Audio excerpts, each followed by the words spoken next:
시편 41편. 가난한 자를 보살피는 자에게 복이 있으며 재앙의 날에 여호와께서 그를 건지시리로다. 여호와께서 그를 지키사 살게 하시리니 그가 이 세상에서 복을 받을 것이라. 주여, 그를 그 원수들의 뜻에 맡기지 마소서. 여호와께서 그를 병상에서 붙드시고 그가 누워있을 때마다 그의 병을 고쳐 주시나이다. 내가 말하기를 여호와여 내게 은혜를 베푸소서. 내가 주께 범죄하였사오니 나를 고치소서 하였나이다. 나의 원수가 내게 대하여 악담하기를 그가 어느 때에나 죽고 그의 이름이 언제나 없어질까 하며 나를 보러 와서는 거짓을 말하고 그의 중심에 악을 쌓았다가 나가서는 이를 널리 선포하오며 나를 미워하는 자가 다 하나같이 내게 대하여 수군거리고 나를 해하려고 꾀하며 이르기를 악한 병이 그에게 들었으니 이제 그가 눕고 다시 일어나지 못하리라 하오며 내가 신뢰하여 내 떡을 나눠 먹던 나의 가까운 친구도 나를 대적하여 그의 발꿈치를 들었나이다. 그러하오나 주 여호와여 내게 은혜를 베푸시고 나를 일으키사 내가 그들에게 보응하게 하소서. 이로써 내 원수가 나를 이기지 못하리니 주께서 나를 기뻐하시는 줄을 내가 알았나이다. 주께서 나를 온전한 중에 붙드시고 영원히 주 앞에 세우시나이다. 이스라엘의 하나님 여호와를 영원부터 영원까지 송축할지로다. 아멘. 아멘. 샬롬. 참으로 귀하고 복된 날입니다. 오늘 선포되는 시편 41편의 말씀을 통하여 하늘의 놀라운 비밀을 깨달아 이 땅을 살아갈 귀한 힘을 공급받는 시간 되실 수 있길 바랍니다. 시편은 총 5단락으로 나누어집니다. 총 150편이 5단락으로 나누어지는데 그 중에 오늘 읽은 이 시편 41편은 첫 번째 단락의 마지막입니다. 그러니까 1편에서 41편까지가 첫 번째 단락인 것이지요. 그런데 오늘 그 시편 41편, 그러니까 첫 번째 단락의 맨 마지막은 13절 이렇게 마칩니다. 이스라엘의 하나님 여호와를 영원부터 영원까지 송축할지로다. 아멘. 아멘. 하나님에 대한 송영으로 마칩니다. 아멘. 아멘. 그렇게 될 줄로 믿습니다. 그렇게 인정합니다. 하나님은 영원부터 영원까지의 찬양받기 합당하신 분이기에 이제 그 하나님을 찬양하고 찬양한다는 그 하나님에 대한 찬양으로 이 시편 1권의 마지막을 마무리합니다. 우리가 주목해 볼 것은 시편 1편도 복 있는 사람으로 출발해서 이제 시편 41편도 복 있는 사람 아슈레로 마친다는 것입니다. 우리 지난 시간에 살펴보았듯이 이 아슈레는 똑바로 걷다, 바른 길을 가다, 번영하다, 성공하다 이런 뜻이 담겨 있지요. 원래 이 똑바로 걷는 그 아슈레가 바로 복 있는 자라고 성경은 말합니다. 1편에서는 주로 하나님과의 관계에서의 복 있는 자를 설명합니다. 그래서 복 있는 사람은 여호와 율법을 즐거워하고 주야로 그 율법을 묵상하고 그 가운데로 기록된 대로 다 지켜 행하는 자들이지요. 저들은 시냇가에 심은 나무처럼 시절을 쫓아 과실을 많이 맺고 그리고 시들지 않는 그런 복을 누리게 됩니다. 그런데 오늘 이 41편은 이제 사람과의 관계에서 그 행복의 조건을 찾습니다. 하나님과의 관계가 바르게 된 사람은 사람과의 관계가 바르게 연결이 되어 있지요. 그러니까 이 시편 총 1권 1편과 41편까지 관통하는 이 아슈레 하나님의 복은 하나님과의 관계 그리고 사람과의 관계로 이제 끝을 맺는 것입니다. 오늘 이제 1절은 이렇게 출발합니다. 가난한 자를 보살피는 자에게 복이 있으며 재앙의 날에 여호와께서 그를 건지시리로다. 이 가난한 자는 경제적인 궁핍뿐 아니고 사회적인 약자 그리고 억눌린 자, 횡포와 억압으로 무기력하게 아무 힘조차 쓸 수 없는 그런 사회적 약자를 가리키는 히브리어 딸이라는 단어를 번역한 단어입니다. 다윗이 늘 평생을 붙잡았던 것이 있어요. 자신이 베들레헴 양치던 목동이었는데 하나님의 전적인 은혜로 왕이 되었기에 이제 그도 또한 이 사회적 약자, 바로 히브리어 딸, 저들 궁핍한 저들에게 대하여 늘 관심을 가지고 사랑을 베풀었다는 것입니다. 근데 오늘 다윗은 선포합니다. 가난한 자를 보살피는 자에게 복이 있다. 오늘 그래서 그 어려울 때에 하나님께서 가난한 자를 보살피고 하나님 대신 사랑을 베푼 자들을 건져주신다고 고백을 합니다. 그런데 다윗이 지금 많이 아픕니다. 3절에 보니까 여호와께서 그를 병상에서 붙드시고 그가 누워있을 때마다 그의 병을 고쳐주시나이다. 오늘 다윗은 하나님 앞에 구워드리는 마음으로 선행을 베풀었는데 이제 다윗이 많이 아파요.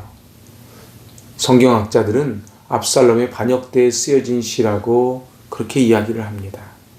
그런데 그 병상에서 하나님이 붙잡아 주시고 4절 은혜를 베푸시고 나를 고치소서 이렇게 고백을 하는 것입니다. 근데 5절부터는 분위기가 확 바뀝니다. 5절입니다. 나의 원수가 내게 대하여 악담하기를 그가 어느 때에나 죽고 그의 이름이 언제나 없어질까 하며. 몸이 아픈 것도 힘들지만 정말 힘든 거는 사람에게 당하는 배신입니다. 그런데 그들이 악담을 합니다. 언제 죽고 언제 없어질고. 그러니까 다윗이 죽기만을 바라고 있는 것이지요. 그리고 병문안 온 사람들은 전혀 다른 말을 합니다. 그것이 6절에서 8절입니다. 나를 보러 와서는 거짓을 말하고 그의 중심에 악을 쌓았다가 나가서는 이를 널리 선포한다. 병들어 누워있는 다윗에게 앞에서 하는 말과 나가서 하는 말이 다른 거예요. 그 중심에 악을 쌓는데 그 원어적으로는 그의 마음에 부정을 모으고, 그러니까는 다윗의 동태를 살피고 이제 밖에 나가서는 다윗 이제 가망 없어. 그냥 금방 죽을 거야. 앞에 나와서는 애통한 척하지만 돌아가서는 희희낙낙 한다는 것이지요. 7절입니다. 나를 미워하는 자가 다 하나같이 내게 대하여 수군거리고 나를 해하려고 꾀하며 8절에 이르기를 악한 병이 그에게 들었으니 이제 그가 눕고 다시 일어나지 못하리라 하오며. 오늘 참 기가 막힌 상황에 다윗은 처합니다.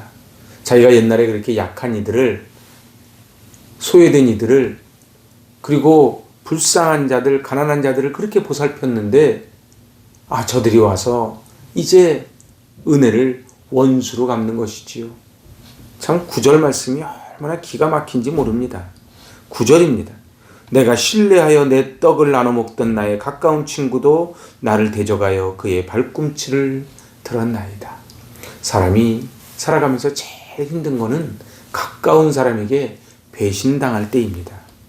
그런데 나의 가까운 친구라고 할 때에 바로 샬롬이라는 단어가 여기서 파생되어 나옵니다.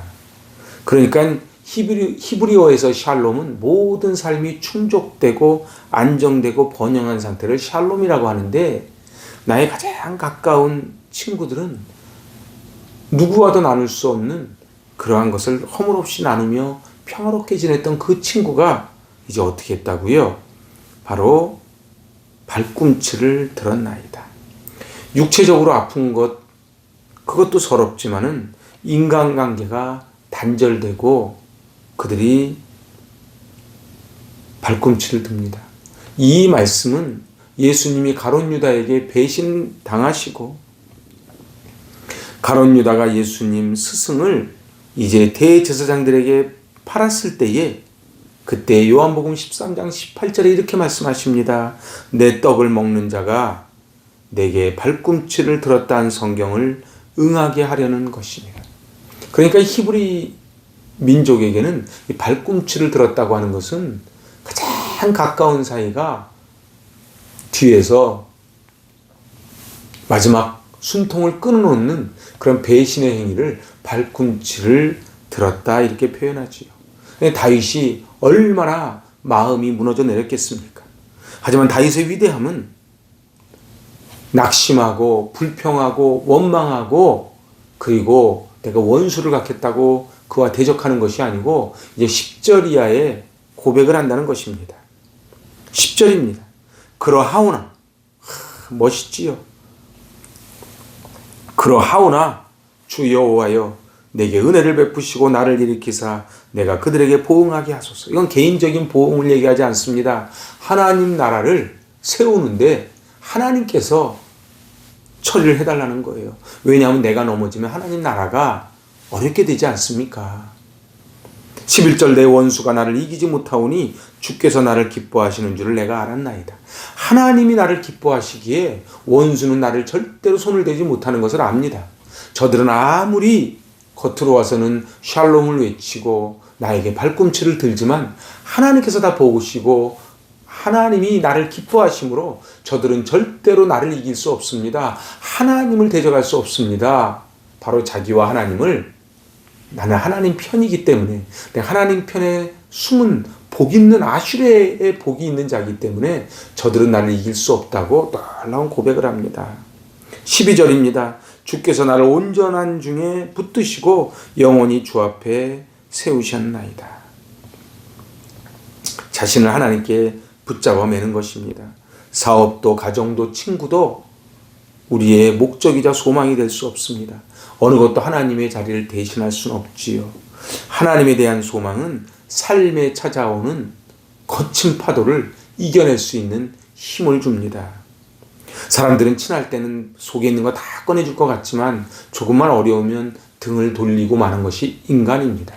하지만 우리 하나님께서는 그렇지 않다는 거예요. 그 너는 1절에 가난한 자를 보살피는 자에게 복이 있으며 바로 사회적 약자에게 그리고 내 이웃을 내 몸처럼 사랑한 자는 하나님께서 책임져 주신다는 것입니다. 오늘 이 다윗은 그런 확신을 가지고 고백을 하는 것입니다. 다윗은 비록 부당한 대접을 당하고 있어도 그 원인을 자신의 죄로 돌립니다. 그래서 결국은 내가 주께 범죄하였사오니 나를 고치소서 4절에 이렇게 고백하는 것이지. 여러분은 어떠십니까? 어떤 어려움이 닥쳤을 때에 어떻게 네가 나한테 이럴 수 있어가 아니고 하나님 제가 하나님께 범죄하였나이다. 하나님 저들을 통해서 주시는 하나님의 사인을 제가 받습니다. 참 다윗의 고백이 놀랍지 않습니까? 그리하여 이제 다윗은 마지막 13절에 고백을 합니다. 이스라엘의 하나님 여호와를 영원부터 영원까지 송축할지로다. 아멘 아멘. 진실로 그렇습니다. 나는 그렇게 될 줄로 믿습니다. 영원부터 영원까지 찬양받기 합당하신 주님, 오늘 이 시편 1권 그러니까 1편에서 41편까지는 하나님께 어떻게 예배를 드리고 그 예배드린 자가 삶의 자리에서 어떻게 살아야 하는지를 잘 가르쳐주고 있는 것이 시편 1권입니다. 하나님을 잘 믿어도 아프지요. 배반도 당하지요. 넘어지기도 하지요. 하지만은 마지막은 영원부터 영원까지 여호와를 송축한다고 고백하며 끝을 맺는 것입니다. 매일매일의 삶 속에 때로는 도저히 견디기 힘든 배신과 그리고 육체적 고통과 실패에 낭떠러지에 떨어져 있을지라도 하나님이 나의 로이 목자가 되시기에 하나님의 복 그 아슈레를 받겠다고 고백을 하는 것입니다. 오늘 이 시편 41편 참으로 다윗의 놀라운 믿음의 반전, 그것을 저는 우리가 본받았으면 좋겠습니다. 요새 삶의 자리가 얼마나 힘드신지요. 왜 나는 예수를 잘 믿는데 나는 하나님을 잘 섬기는데 이토록 어려움을 당해야만 하는가? 그때에 사람에게 배신당했을 때에 그리고 육체적인 질병으로 고통당했을 때에 아픔을 겪을 때 하나님 내게 은혜를 베푸시고 저들이 나를 절대로 이기지 못합니다. 하나님이 나를 기뻐하시기 때문에 그렇습니다. 오늘 하나님 앞에 이 시편 41편은 오늘 시편 1권을 마무리 지으며 놀라운 복 있는 자가 어떤 자라는 것을 우리에게 가르쳐 줍니다. 그렇습니다. 오늘 우리는 하나님 앞에 그 찬양받기 합당하신 하나님 앞에 아멘, 아멘으로 우리도 매일 살았으면 좋겠습니다. 오늘 그리하여 시편 1편은 하나님과의 관계, 시편 41편은 사람에게 가난한 자를 보살피는 이 관계를 통해 바로 아슐의 복받는 비밀을 이야기합니다. 오늘 아무쪼록 삶의 파도 앞에 함몰되고 무너지는 인생이 아니고 주님 손 꼭 붙잡고 승리하시는 저 여러분 되실 수 있기를 바랍니다. 아멘. 기도하십니다. 사랑의 하나님 아버지, 더 많이 가지고 더 많이 누려야만 하나님을 찬송할 수 있는 것이 아님을 오늘 말씀을 통해 배웁니다. 원수가 미워하고 질병이 나를 억누르고 나의 한 밥상에서 먹던 절친한 친구가 나를 배신하였어도 신실하신 하나님의 사랑은 변함이 없음을 저희는 깨닫습니다. 하나님이 나를 기뻐하시기에 내가 어떠한 파도가 몰려와도 내가 이겨낼 줄로 믿습니다. 우리의 삶을 하나님의 은혜 위에 세우는 삶이 되게 하여 주시고 주님께 매임으로 세상 것들에 자유하며 영혼을 누림으로 유한한 것들에 미련을 버리는 결단이 있게 하여 주시옵소서. 예수님의 이름으로 감사하며 기도하옵나이다. 아멘. 할렐루야. 오늘 이 다윗의 신앙 고백이 우리의 신앙 고백 되어 승리하시는 저 여러분 되시기 바랍니다. 아멘.